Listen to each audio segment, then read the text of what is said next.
For centuries, boys were top of the class. But these days, that's no longer the case. A new study by the OECD, a club of mostly rich countries, examined how 15-year-old boys and girls performed at reading, mathematics, and science. Boys still score somewhat better at maths, and in science the genders are roughly equal. But when it comes to the students who really struggle, the difference is stark. Boys are 50% more likely than girls to fall short of basic standards in all three areas. Researchers suggest that doing homework set by teachers is linked to better performance in maths, reading, and science. Boys, it appears, spend more of their free time in a virtual world. They are 17% more likely than girls to play collaborative online games than girls every day. They also use the internet more. Third, peer pressure plays a role. A lot of boys decide early on that they are just too cool for school, which means they're more likely to be rowdy in class. Teachers mark them down for this. In anonymous tests, boys perform better. In fact, the gender gap in reading drops by a third when teachers don't know the gender of the pupil they are marking. So what can be done to close this gap? Getting boys to do more homework and cut down on screen time would help. But most of all, abandoning gender stereotypes would benefit all students.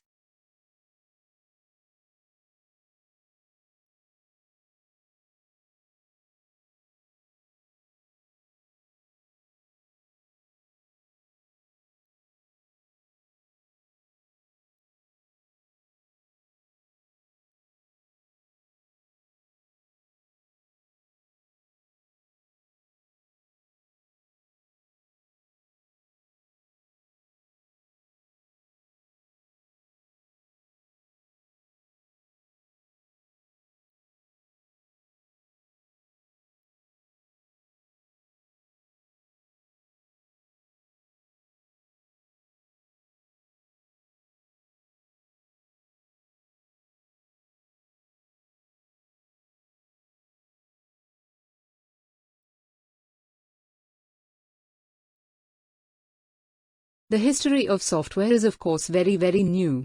And the whole IT industry is really only 67 years old, which is extraordinary, and to be so close to the birth of a major new technology, a major new discipline, is quite remarkable given where we got to in those 67 years.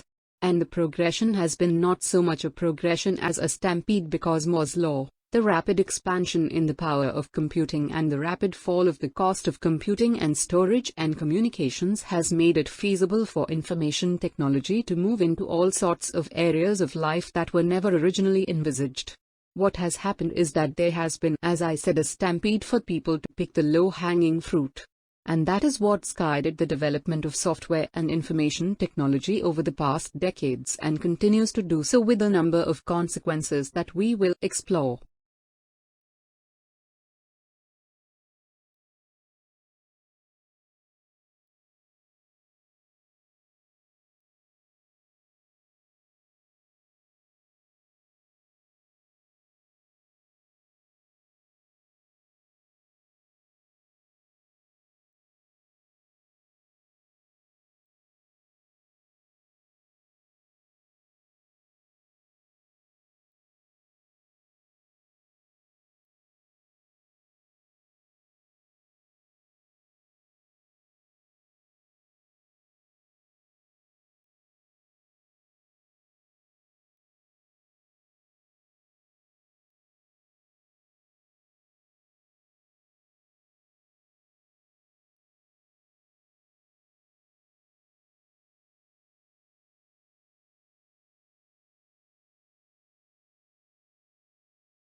To be a successful entrepreneur, you should have good ideas, but the definition of a good idea varies depending on whom you ask.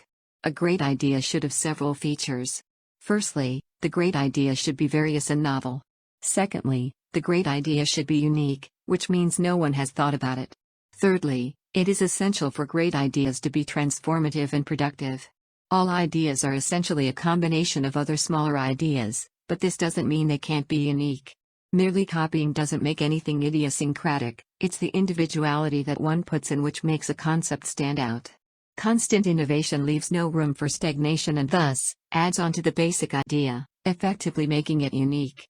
Unique ideas are inspired by basic things, they are simply extensions of pre-existing notions. And, an idea or a concept is unique only when it transcends its predecessor and serves its purpose in a better and more precise way.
A leader can define or clarify goals by issuing a memo or an executive order, an edict or a fatwa or a tweet, by passing a law, barking a command, or presenting an interesting idea in a meeting of colleagues.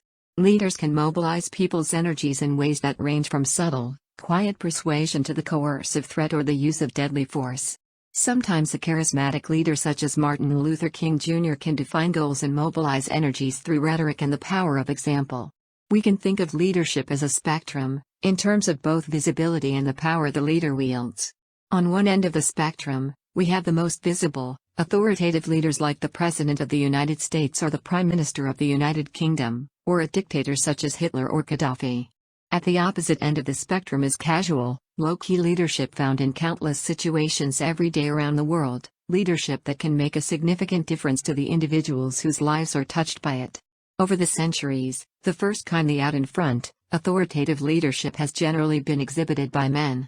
Some men in positions of great authority, including Nelson Mandela, have chosen a strategy of leading from behind. More often, however, top leaders have been quite visible in their exercise of power.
So, we were founded just over 10 years ago, when I was in the Royal Academy, a museum in the center of London, with my 3 children, at the Aztec exhibition.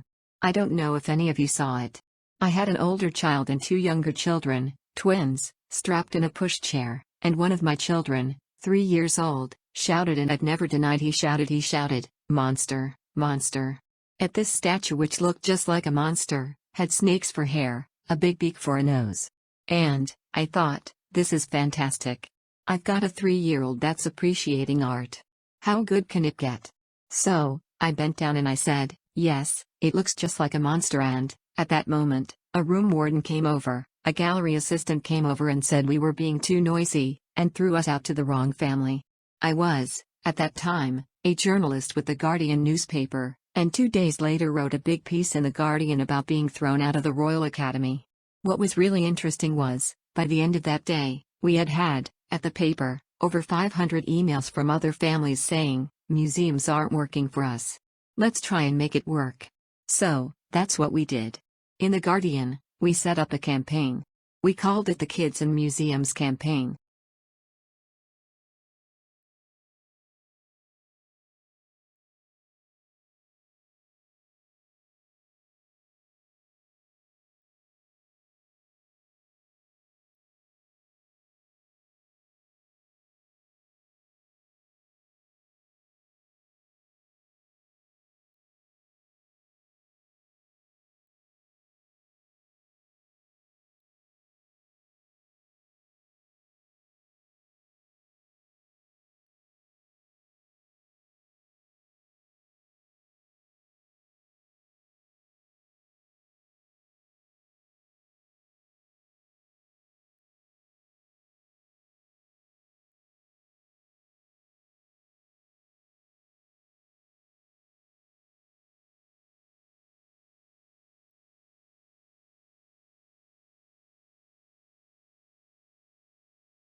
I've been thinking a lot about the world recently and how it's changed over the last 20, 30, 40 years.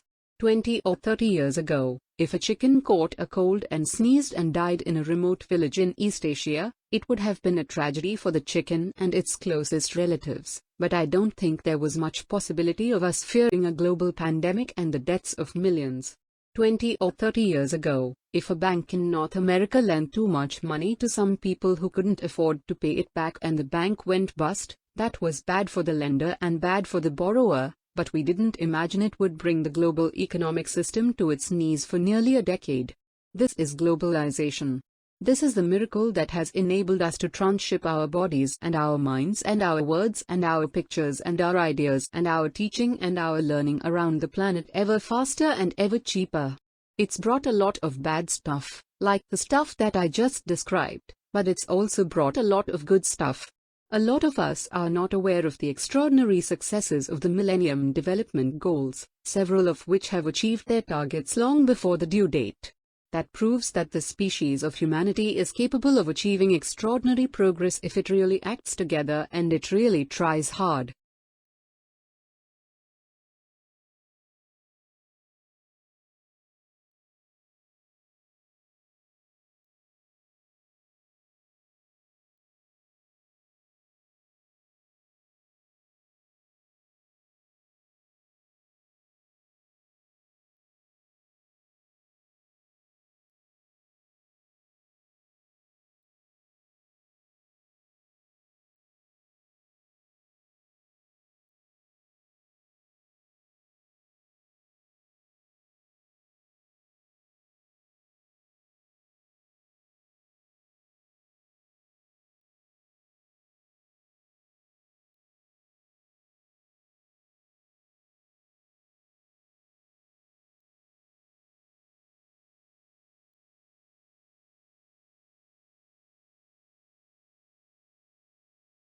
The impact on young Australians who are interested in buying a home of their own has been very significant. Australia's housing affordability now shapes the typical housing cycle or housing career as some people call it. Most Australians in the normal course of events are people who move through the housing cycle in a way that matches the stages of life that they're at. So, they move out of the family home in their late teens or early 20s as they gain their independence from their families, then they rent-save for a home they can afford as either a group, or maybe a couple. And maybe they can upgrade it when they have a family in their middle age. They are more than likely to have paid off their mortgage. And that means they have housing security in their old age. That's no longer the typical housing cycle for Australians. Young people generally live at home for much longer than they once did. They generally rent for longer and they're more likely to be saddled with a mortgage not just into their middle age but more often than not into their retirement as well. In fact, in 2006, 65,000 retiree households were still paying off the mortgage. Affordable rent is also an elusive right around Australia. We have very low rental vacancies, we see high turnover as landlords want to maximize their profits in tight market.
But Aristotle says the reason we need rhetoric is we have to be able to use it.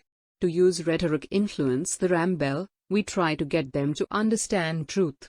Truth is suggest, is different than 20 rhetoric is the dressing, is the body, right? Truth is the spirit, is the soul, is abstract. It doesn't have a body. It's not particular. If you want to get somebody to the truth, you might have to use some kind of tricks. Right? Because most of people are not sound and can see the truth.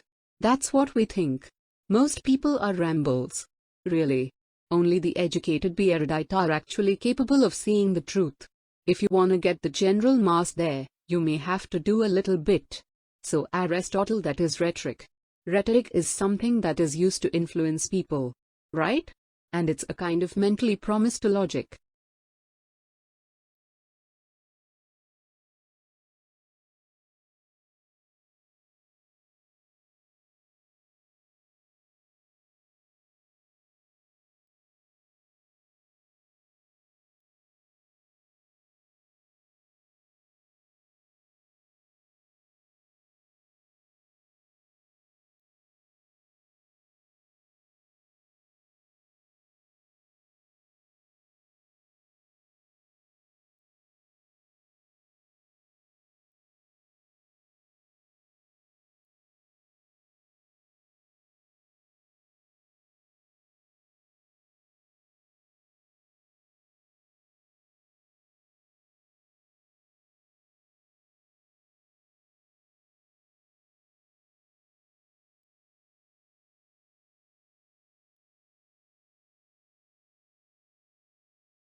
I think with our linguistic training we also get all this invisible training to be authorities, to be the people who know. It is part of that process that you come out as a world authority on your chosen subject. But when we move into working with communities, we have to recognize that the communities have to be the authority in their language.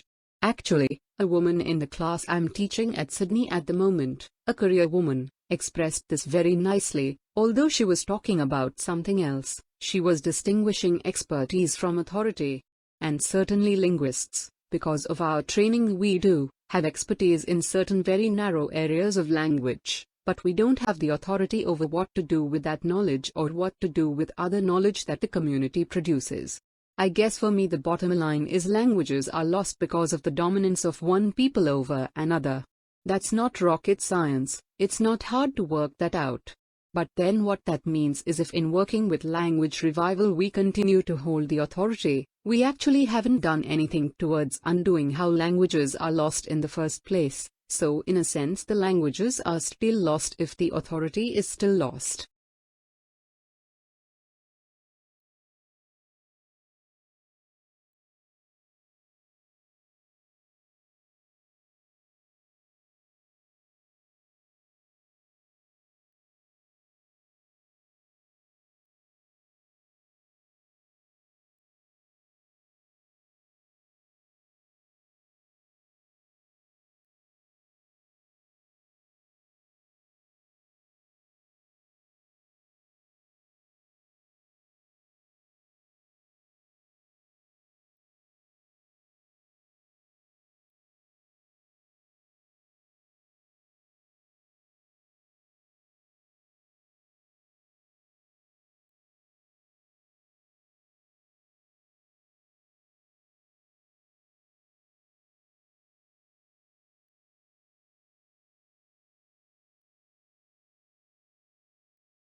A PPT is given, and you can read it accordingly.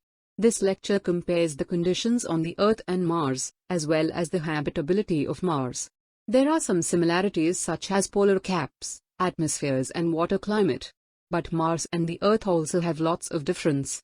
Even the most inhabitable areas on the Earth are way different from those on Mars.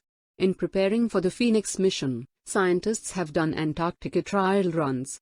The lecture also describes different forms of water, hydrology, on the surface and underground of the Earth and Mars. Mars is not just smaller than Earth, it is also less dense. Though Mars is 15% of Earth's volume, it is only 11% of Earth's mass. This means that the pull of gravity on the surface of Mars is only 38% as strong as the pull of gravity on Earth's surface.